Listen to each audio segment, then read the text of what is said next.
walingcwelisa. Okushuthi mawuzokhonza ngalolu suku uzotholani ubungcwele bukaNkulunkulu. Ungonjani wena? Ungongcwele. Masikhuluma ukuthi abangcwele bayanqoba. Sikhuluma ukuthi abangcwele bayanqoba ngoba bangcweliswe uNkulunkulu. Ezekiel 20 verse 12. Ezekiel 20 also utholile ufunde. Ezekiel 20 verse 12. Asukuma vela ufunde. Sikhuluma ngokungcwele bukaNkulunkulu. Hey, wait. 20 verse 12. 20 verse 12. Okay. Ufundeka nje Ezekiel 20 verse 12. Ngabanika futhi amasabatha ami ababe isibonakaliso phakathi kwami nabo. Nganinikile amasabatha ami ukuze abe yini? Abe isibonakaliso phakathi kukaNkulunkulu nobani? Nathi. Yebo. Amen. Ukuze bazi ukuthi ngikuJehova owabangcwelisayo. Bazi ukuthi ngikuJehova njani? Owabangcwelisayo. Awuyishayile ihlombe ukuthi ungongcwele namhlanje. Hallelujah. Awukhombo seduze kwakho ukuthi hey ungongcwele namhlanje. Hallelujah. Hallelujah. Masikhuluma ngabangcwele yilaba abaresta in the presence of God, in the presence of Christ, abakhonza ngeSabatha. Abangcwele labo. Asikhuluma noma ibaphi. Sikhuluma ngabangcwele. Uma sithi abangcwele bayanqoba, sikhuluma ngabangcwele. Asididekile ukuthi bapha abangcwele. Abangcwele, those are the saints. Abangcwele, the saints. Bese kuya ku ungabusaya kakhulu so besiyona. Asibuyele la ku verse 14, Revelations 14. Yesihlale kule ndaba la Revelations 14 verse 6. Nkulunkulu la mayikhuluma ku Revelations 14 isibonakaliso sakhe asiveza kuJohane. Le ncwadi ibhale uJesu, ibhale uJohane, kodwa uJesu bekhuluma kuJohane uthumele ingelosi kuJohane. Okushuthi yonke into esiyifunda la iqhamuka kuKristu uqobo lwakhe futhi iqhamuka kuNkulunkulu. Into eqhamuka kuNkulunkulu ke asikwazi ukuthi thina siyijikise. La mayikhuluma la ukhuluma ngeingelosi ezintathu ezizoletha umbiko obalulekile. Kodwa ngizofuna uqala la ku verse 6. Ungibambele nje u verse 6 ukuthi ubaluleke ngani ezimpilweni zethu thina siyamaKristu. Yimuphi lo myalezo esiwuthola ku verse 6? Sizofunda isambulo chapter 14 verse 6 kufuneka kanje. Izingelosi ezintathu zimemezela ukwahlulela. Izingelosi ezintathu zimemezela ukwahlulela. Ngase ngibona enye ingelosi indiza emkhathini wezulu. Ngabona ingelosi indiza emkhathini wezulu. Inevangeli eliphakade elishumayele kwabahlezi. Ine everlasting gospel, ivangeli eliphakade indiza emkhathini wezulu. Kodwa inaleli ivangeli eliphakade. Okushuthi ivangeli leli elingapheli. Ivangeli okuyilona, ivangeli elimile, ivangeli lingasoze lashintsha. Nakuzo zonke izizwe nemindeni nezilimi nabantu. Yayikhuluma nazo zonke izizwe nemindeni nezilimi nabantu. Leli vangeli alibhekile ukuthi ungowaluphi uhlanga, alibhekile ukuthi umlungu noma umshayina, kodwa ivangeli elibheke kubo bonke abantu bakaNkulunkulu.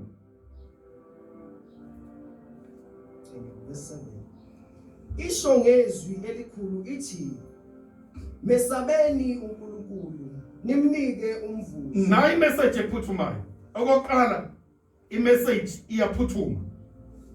Okwesibili, le message le, it's an everlasting gospel.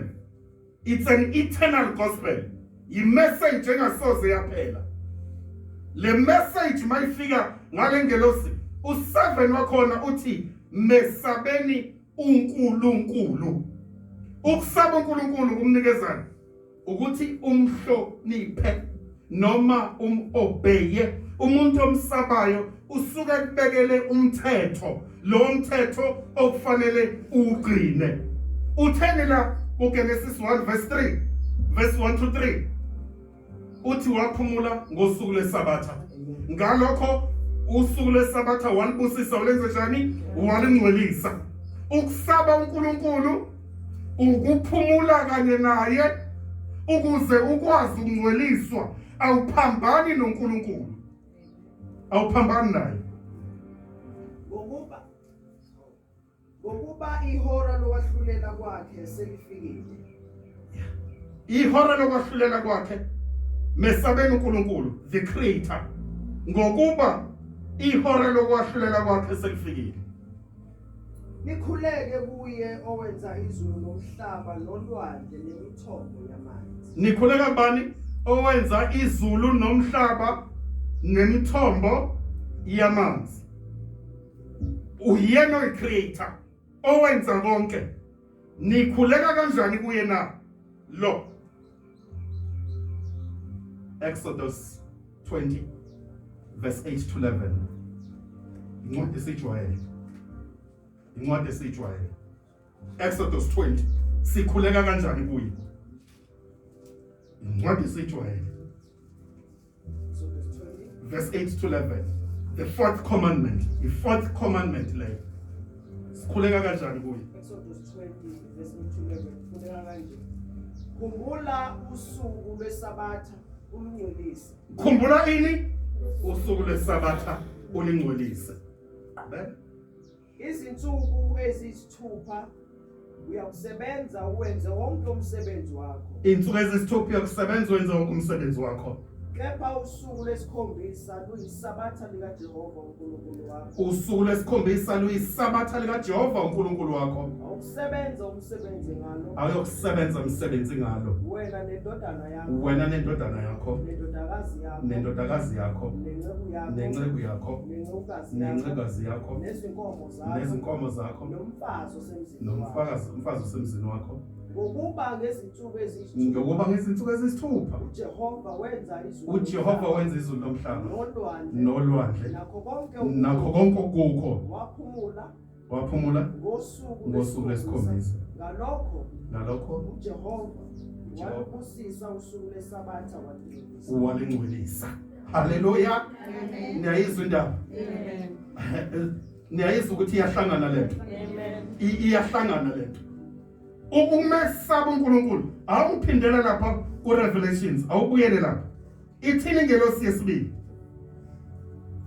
Bese ubheka ukuthi ayikho ni correlation lezinto ayihambisani yini. I-emphasis elapha ku-Exodus 20 verse 8 to 11 nale eshiwa kule ncwadi mayizo letha i-message ngelosi. Sithe kokuqala le message ezoyithumela iyaphuthuma, it's urgent. Okwesibili, it's an everlasting gospel, i-message eternal engapheli. Verse 8. Yayisilandela enye ingelosi ithi liwile. Buyela ku7. Buyela ku7. Isho ngezwi elikhulu ithi mesabeni uNkulunkulu nimnike inkazimulo ngokuba ihora lokwahlulela kwakhe selifikile. Nikhuleke kuye owenza izulu nomhlaba nolwandle nemithombo yamanzi. Nikhuleke kuye. Niyayibona ukuthi lento iyahambisana. Nikhuleke kuye. Nikhuleka kanjani kuye? Ngokuthi nenze njani? Nigcine ini? Imiyalo yakhe. Nigcine ini kakhulu? ISabatha. Ngokuthi nigcine ISabatha. Nikhuleka kanjani? Kusho uJesu Kristu la. Kusho uJesu Kristu. Le ncwadi ibhalwe uJohane eyibhala esiqhingini sasePatmos. uKristu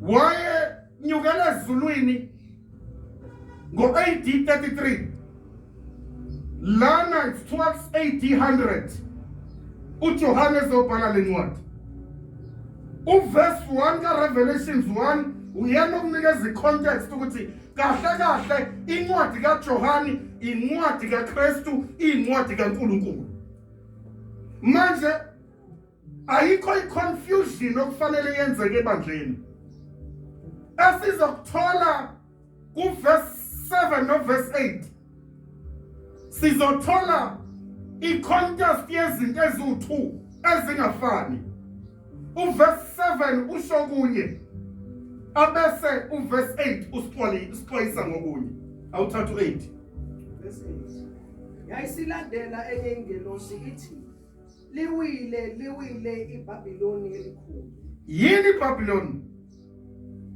uma kuthiwa liwile iBhabhiloni elikhulu kukhulunywa ngeBabylonian worship ngasemfuleni yaseBhabhele sahlala khona sakhala lapho sikhumbula iSiyoni yini iJerusalem babehlalele nabantwana bakwa-Israyeli bekhala yingoba babephoqwa ukuthi abakhonze uNkulunkulu welanga not the God that they know oShadrach noMeshach noAbednego balwa ukuguqa phambi kwalowo nkulunkulu oDaniel balwa bathi ngeke simkhonze uNkulunkulu esingamazi uma khulunywa ngeBhabhiloni kuthiwa liwile the sun god has fallen down that's the Babylonian worship that's the sun god 7 ukhuluma nge-pure worship u-8 ukhuluma ngani ngeBabylonian bani worship okweshipha bani uNkulunkulu welanga ubani lo uNkulunkulu welanga uBelmadur iThixo zu-13 uNkulunkulu omkhulu waseBabylon igama lakho biza ukuthi uBelmadur that's why uDaniel mangabe esethunjwe uNebukadnezar balishintsha igama lakhe bamqamba bathi umlindi wegate bambiza ukuthi usewuBelteshazzar akasesiyena uDaniel mayithunjwa uNebukadnezar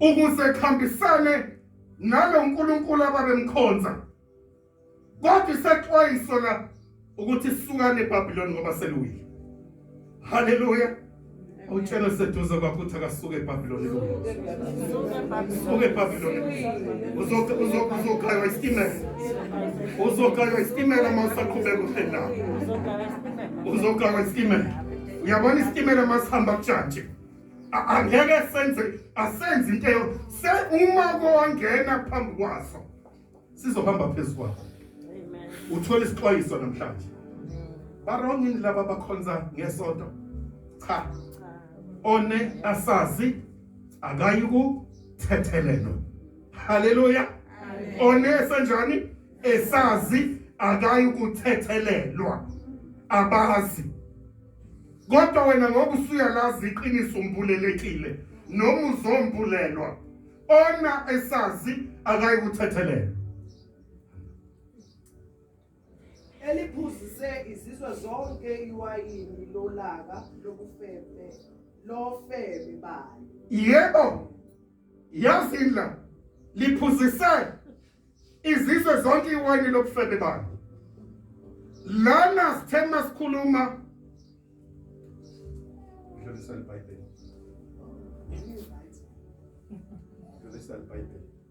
yeah liphuzise iwayini mbambela lapho 14 verse 17 verse 4 17 1 2 3 4 mbambela lapho 17 1 2 3 4 kuleli lesingisi ngifuna ushout pause lapho liphuzise iwayini lobufebe bayo ngifuna silihlaziye ukuthi yini lokhulunywa ngayo ngiyathanda lesingisi ngoba liyahloniphisa haleluya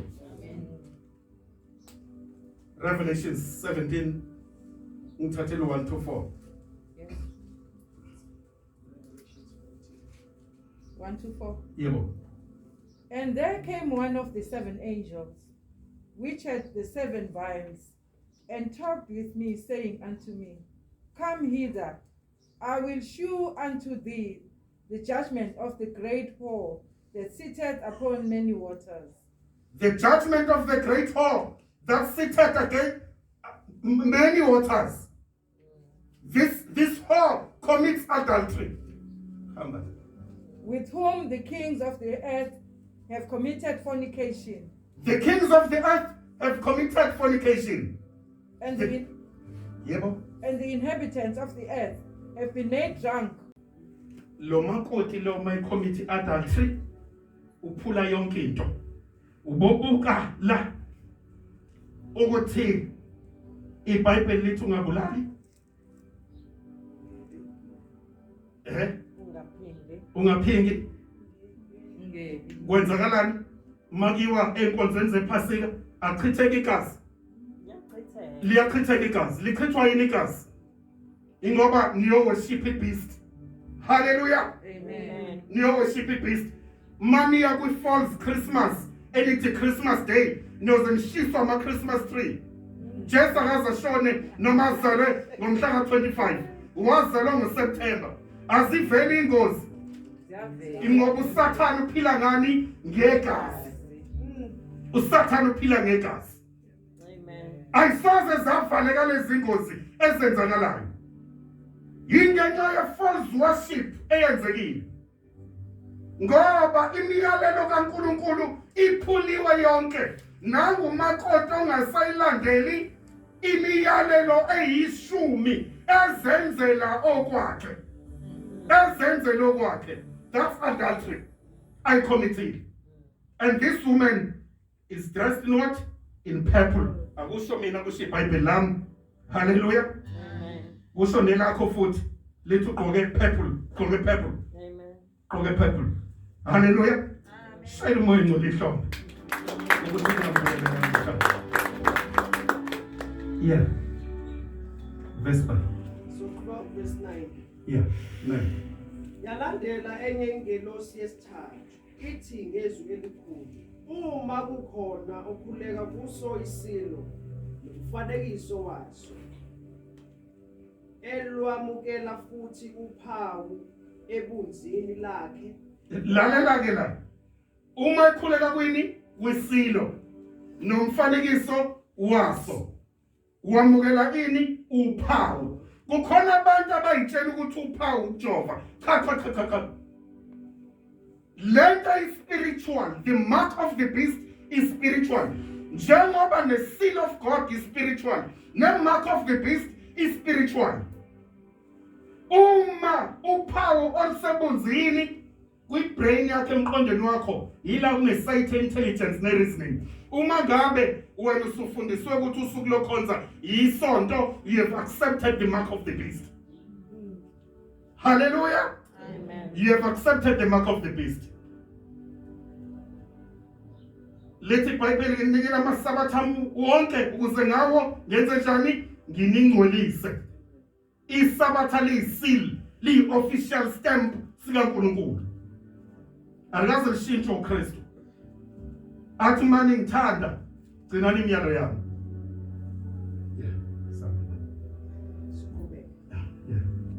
Elwamukela futhi uphawu ebunzini lakhe noma esandleni sakhe. Verse 10.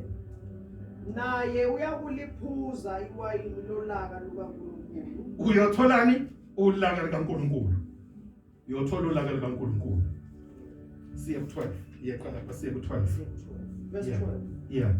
Nakhu ukubekezela kwabangcwele abagcina imiyalo kaNkulunkulu. Nakhu ukubekezela kwabangcwele.